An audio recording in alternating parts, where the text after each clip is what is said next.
One of the great things about being on this journey with you to become a better pet parent, and the journey I'm on to be an exceptional pet health coach to you and anyone who needs it, is learning new things.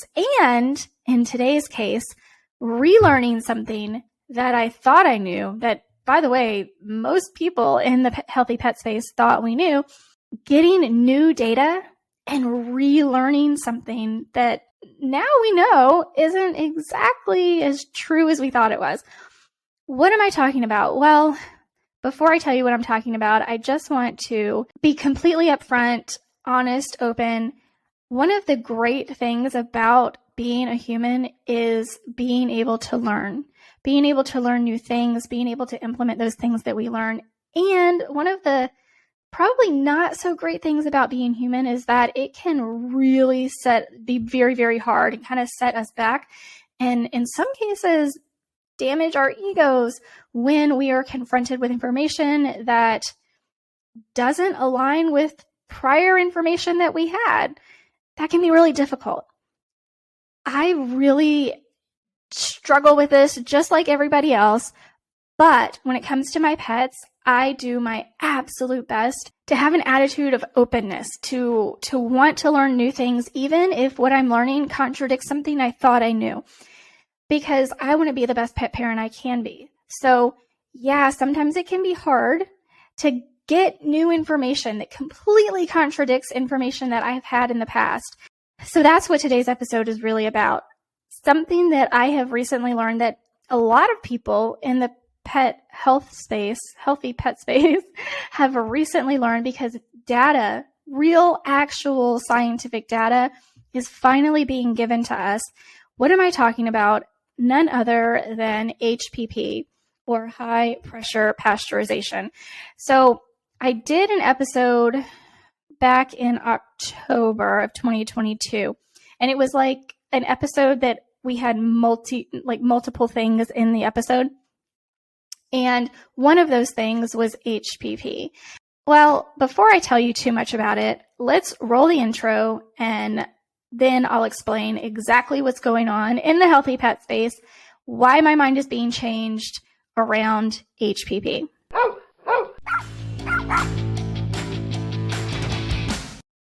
Have you tried training methods that just didn't work? Do you feel that your pet is not getting his or her nutritional needs met? Are illnesses and bad behavior your daily norm? You're going to want to join me on the Pet Parenting Reset, where you'll hear interesting and informative interviews and get solutions to all your pet problems. I'm your host, Jessica L. Fisher.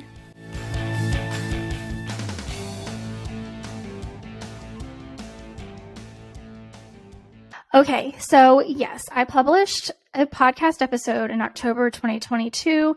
One of the topics of that episode was HPP and why it's no longer truly raw once you HPP the product. Now, that information is something that I thought I knew, that many of us thought we knew, and the information that I brought to you was directly from Dr. Will Falconer. And it's very, that information that I was basing my belief off of, very, very detailed.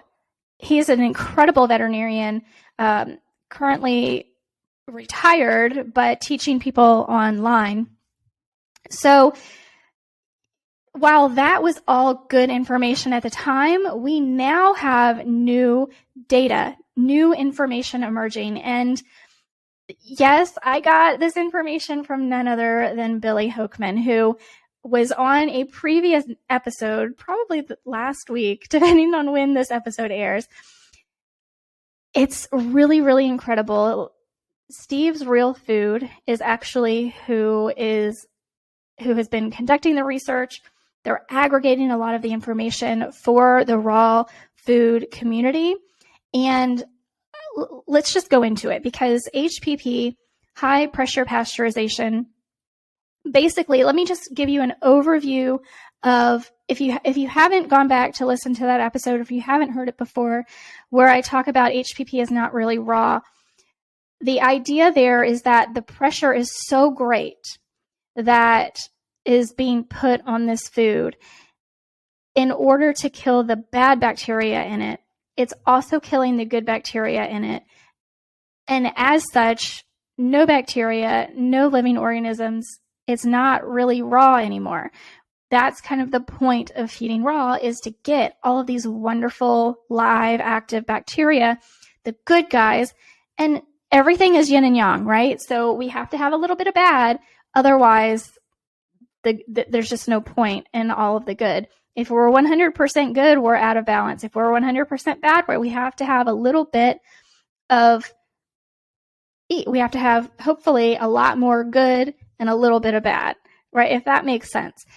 So now we have new information, and I am going to link in the show notes two different things. One, the post on Facebook that GreenJuJu put up, and also the video. So I'll put the Facebook and the YouTube link for the video where Kelly and Billy from GreenJuJu present this information so that you can go back and listen to it. But I want to just give you like a brief summary overview of what this new information is and how it has changed my mind to high pressure pasteurization in raw dog and cat food. Today's episode is brought to you by the Furry Family Coach Dog Training.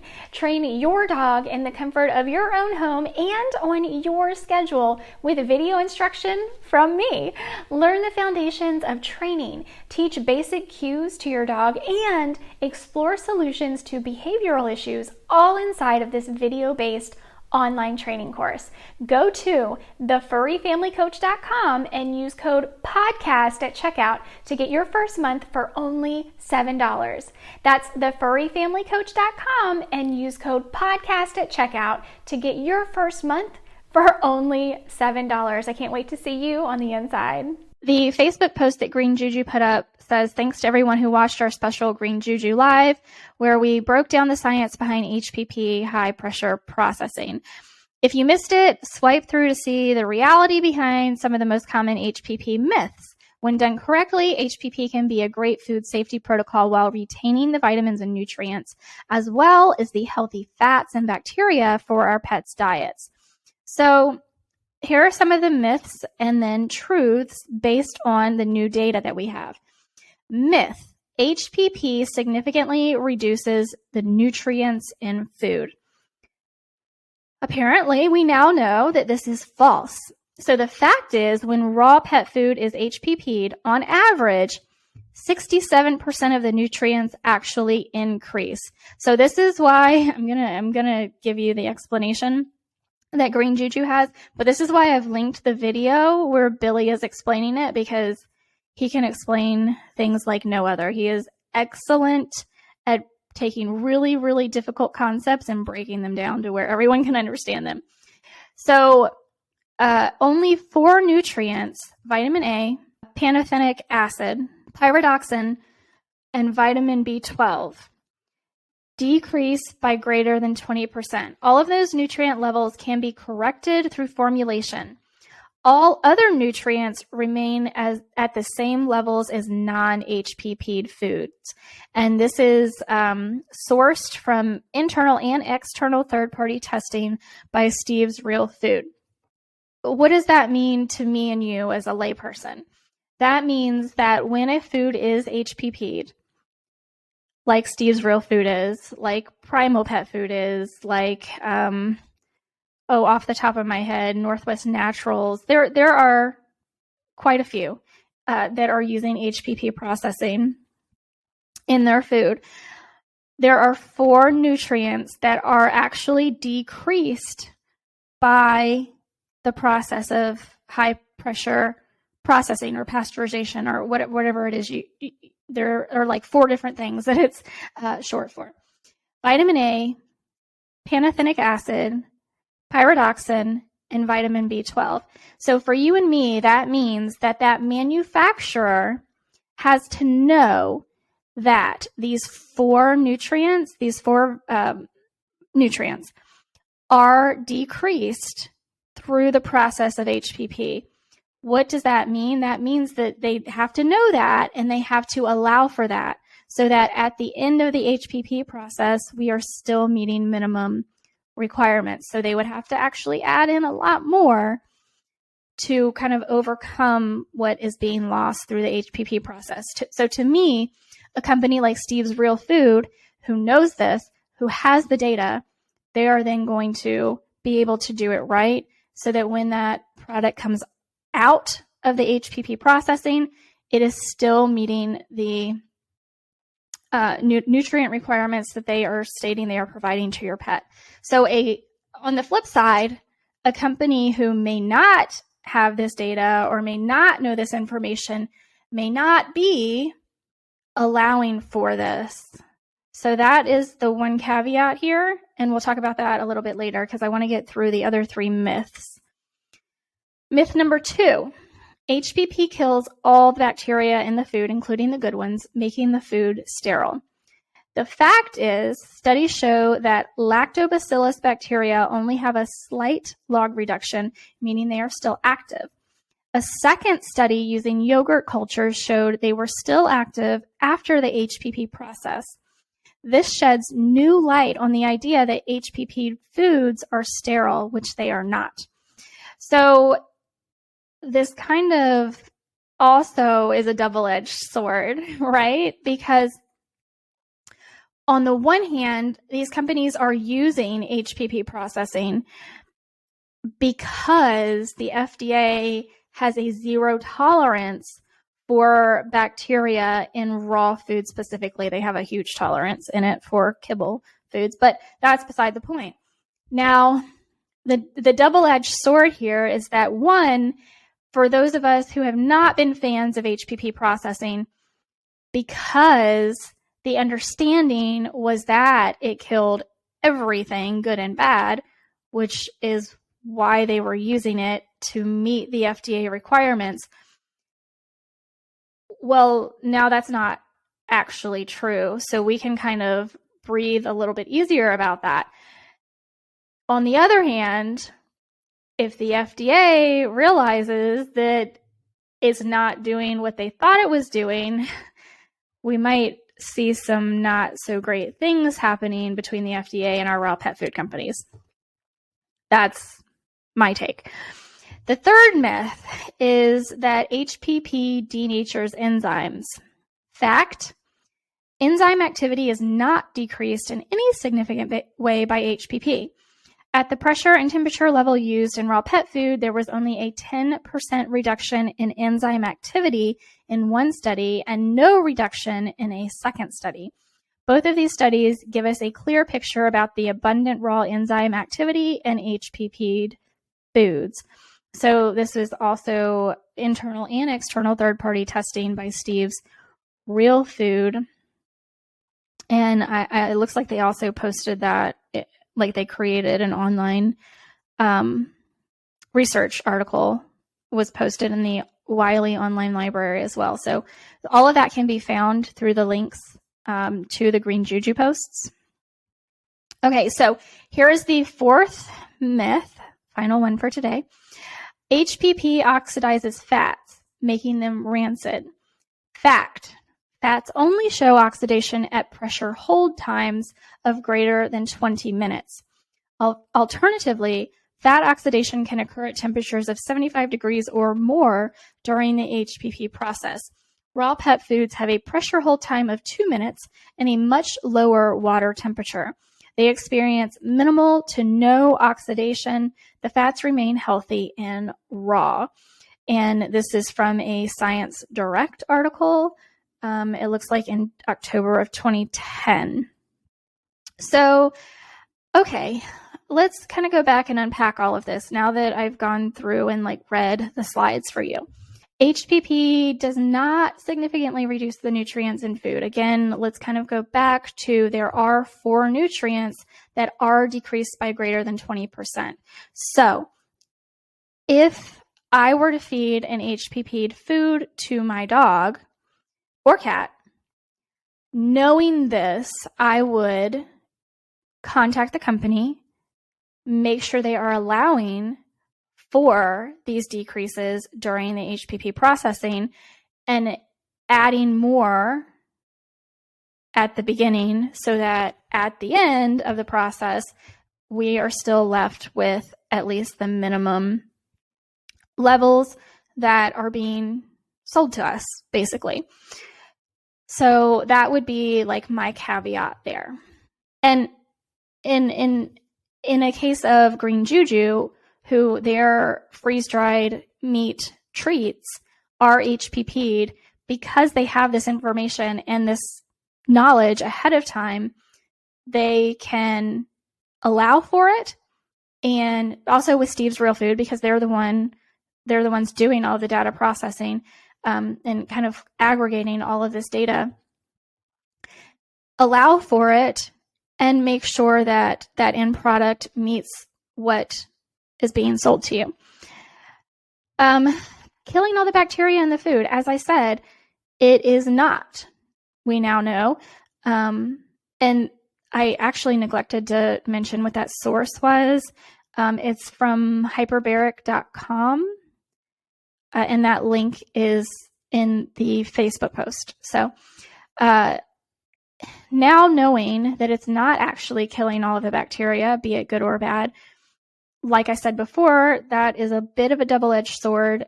Hopefully we don't see any like pushback from the FDA, but it's certainly possible because the FDA is, well, not to get very political, but Big Pet Food, AFCO, FDA, well, they share a bed.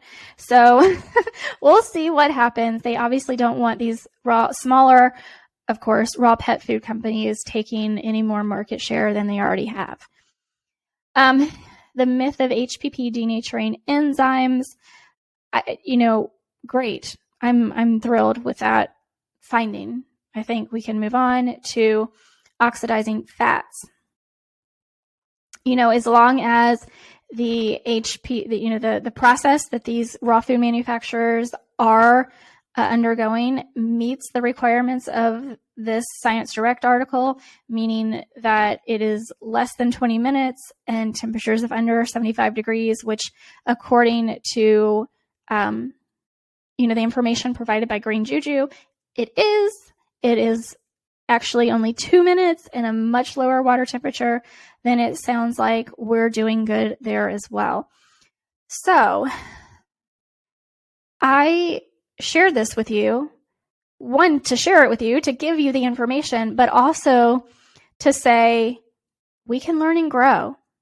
And something we previously knew is correct may not always be correct when we find out we have more like actual data to go by. And I was wrong. And I am happy telling you that I was wrong. Not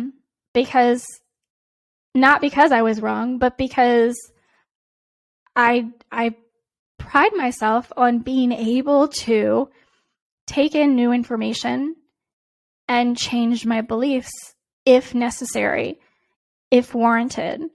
And I think that is something a lot of people are lacking. And I'm not saying you, I'm just saying people in general. You can probably think, you probably have someone or many someones off the top of your head that you're already like, yeah, I know. Like people can be really, really stubborn.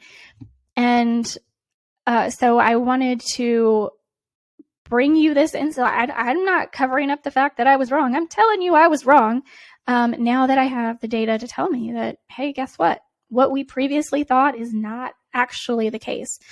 And yeah, so with that, that's really basically it for today's episode. I hope this helps you. I hope this brings new light, new information.